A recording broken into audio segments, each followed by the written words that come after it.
때로 질투는 나의 힘이 되기도 하지만 대부분의 질투는 우리를 눈멀게 하고 이성을 마비시킵니다. 질투는 살인의 동기가 되기도 하는 무서운 것이지만 그러한 두려움에도 아랑곳 없이 너무나 쉽게 우리의 마음을 차지합니다. 그래서 질투는 세상에서 가장 나쁜 병이다라는 영국 속담도 있습니다. 당신은 질투 때문에 괴로웠던 적이 없나요?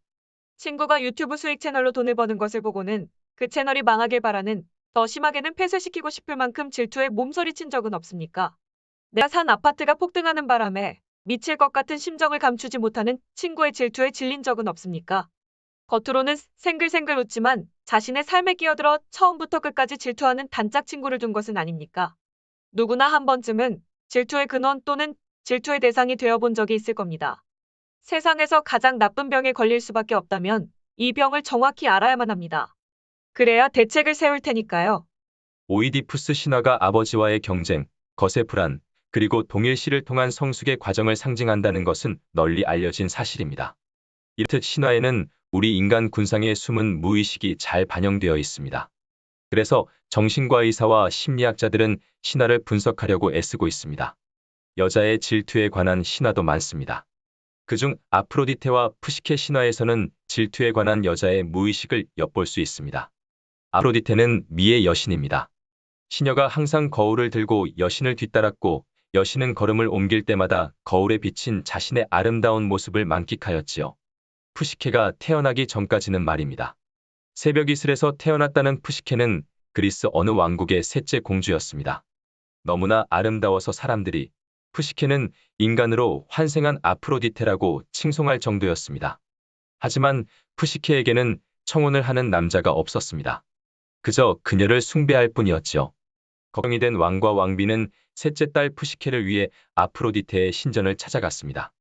질투로 미칠 것 같던 여신은 푸시케가 죽음과 결혼하리라는 신탁을 내렸습니다. 가엾게도 공주는 산꼭대기 바위에 묶여 죽음을 기다리는 운명을 맞게 됩니다. 아프로디테의 명령을 받고 그의 아들 에로스가 푸시케를 죽이러 갔습니다. 그런데 그만 푸시케의 아름다움에 빠져버린 에로스는 푸시케를 데리고 낙원으로 도망칩니다. 그리고 에로스는 푸시케에게 당부합니다. 자신의 얼굴이 보이지 않는 어둠 속에서만 만나 사랑할 것을 말입니다. 이런 둘의 사랑을 방해한 것은 다름 아닌 푸시케의 두 언니였습니다. 동생이 너무나 훌륭한 곳에서 사는 것을 본 언니들은 동생의 마음에 의심의 불길을 댕깁니다. 남편이 괴물일지도 모르니 그가 잠들었을 때 몰래 등불을 비춰 확인해보라고 부추긴 것입니다. 결국 푸시케는 남편의 얼굴을 보게 되는데 이 일로 인해 푸시케는 에로스에게 버림을 받습니다. 가엾은 푸시케는 남편을 되찾기 위해 신들을 찾아다니며 도움을 청하지만 모두가 거절합니다. 그러다가 끝내 아프로디테를 찾아가게 되고 아프로디테는 그녀에게 절대 풀 수 없는 4가지 과제를 내줍니다. 하지만 개미, 갈대, 독수리, 심지어 답의 도움으로 과제를 다 풀어내자 마침내 아프로디테도 손을 들고 맙니다. 그 후 푸시케는 제우스의 도움으로 여신이 되었다는 이야기입니다. 신화를 분석하는 것은 무척 재미있고 의미 있는 일이지만 여기서 신화를 자세히 분석할 생각은 없습니다. 질투란 무엇이고 어떻게 극복할 수 있는가를 더 쉽게 이해하기 위한 힌트일 뿐입니다. 아프로디테의 질투의 근원에는 지나치게 왜곡된 자기애가 있습니다. 자기애가 꼭 나쁜 것은 아닙니다. 자기애란 자신의 가치를 높이고 싶은 욕망에서 비롯되는 자신에 대한 사랑입니다. 자신을 지나치게 평가절하하는 자신감 없고 소심한 사람한테는 오히려 치유적인 측면이 있습니다. 그렇지만 지나치면 병이 됩니다. 시도 때도 없이 거울을 들여다보며 내가 최고야라는 자부심이 넘치다 보면 다른 사람들을 우습게 여길 수 있습니다. 동시에 혹 나보다 더 예쁜 사람이 있는 건 아니겠지 하는 걱정마저 생깁니다. 후자의 경우는 자아도취에 빠져 남들은 안중에도 없는 사람보다 더 긴장되고 불행한 삶을 살게 됩니다. 자신의 가치를 높이고자 하는 욕망은 타인의 눈에 비친 자신의 모습에 대한 집착으로 바뀔 수 있습니다. 자기애가 지나치게 강한 사람들에게 실제로 자기는 없습니다. 타인의 시선에 모든 것을 걸기 때문입니다. 사람들이 푸시케의 아름다움을 칭찬할수록 아프로디테는 더욱 질투심을 불태웠습니다. 실제로 누가 더 예쁜가는 중요하지 않습니다. 단 사람들이 누구를 더 예쁘다고 말하는지가 중요할 뿐입니다. 아프로디테는 위기감을 느꼈을 겁니다. 어쩌면 두려웠을지도 모릅니다. 누군가를 질투하는 사람의 마음속에는 자신에 대한 부족감이 가득하다고 할 수 있습니다. 겉으로는 자신을 사랑하는 것 같지만 실제로는 자신의 부족함을 감추기 위해 애쓰는 것입니다. 타인의 시선을 지나치게 의식하는 순간 자신감은 더욱 없어지고 자신감을 상실하면 내면의 빈 공간은 더 크게 느껴지는 법입니다.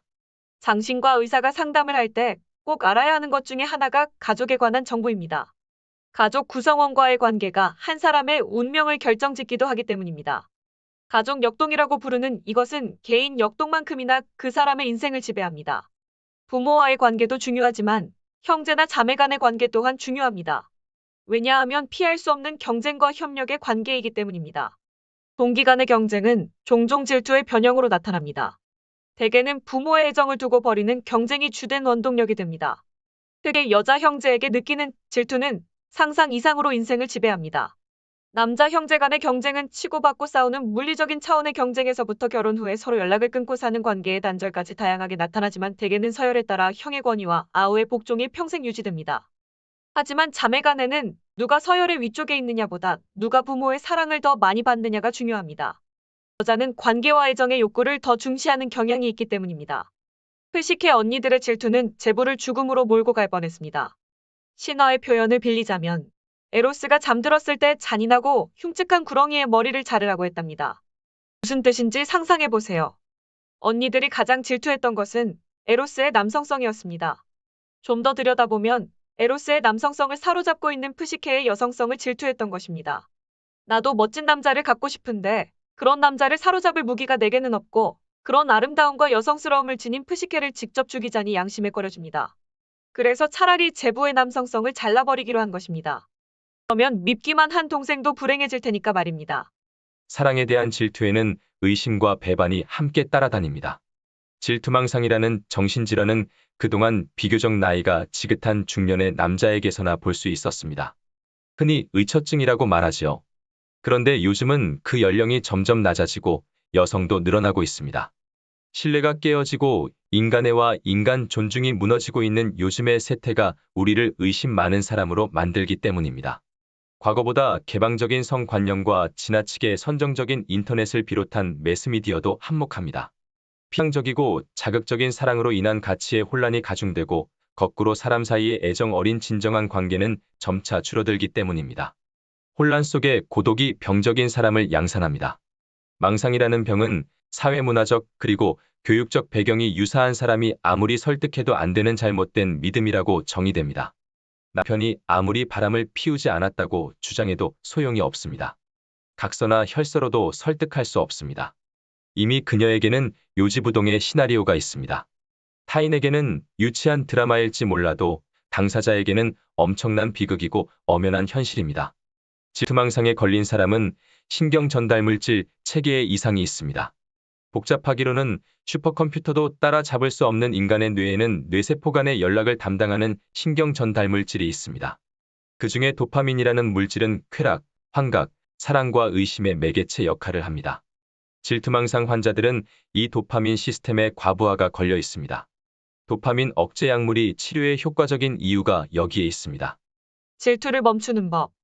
질투라는 감정의 양쪽에는 두 사람이 존재합니다.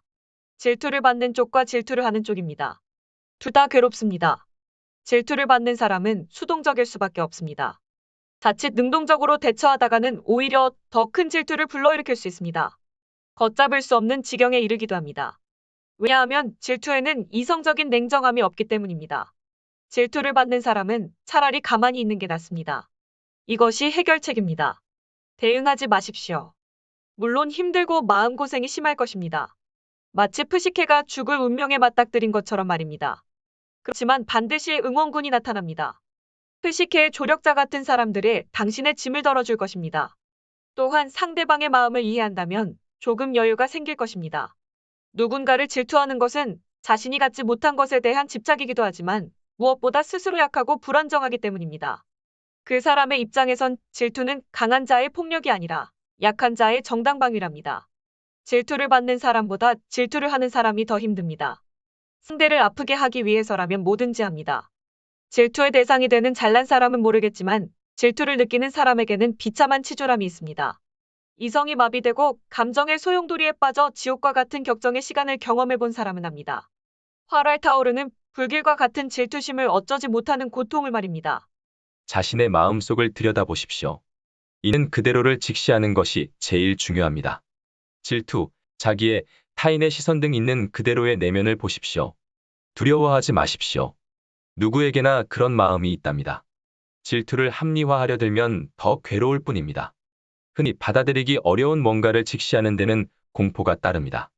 하지만 막상 대면하고 나면 두려움이 줄어들지요.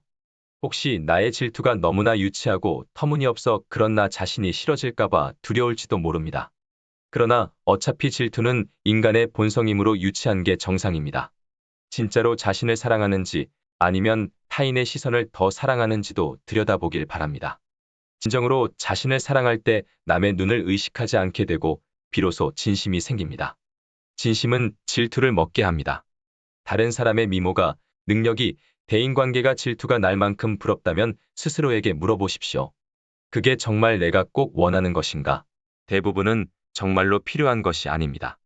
그저 남들이 갖고 있으니 나도 갖고 싶을 뿐입니다. 질투로 인한 상처에 비하면 포기함으로써 생기는 멍이 덜 아픕니다. 만약 반드시 원하는 것이라면 남에게서 빼앗지 말고 스스로 만드십시오.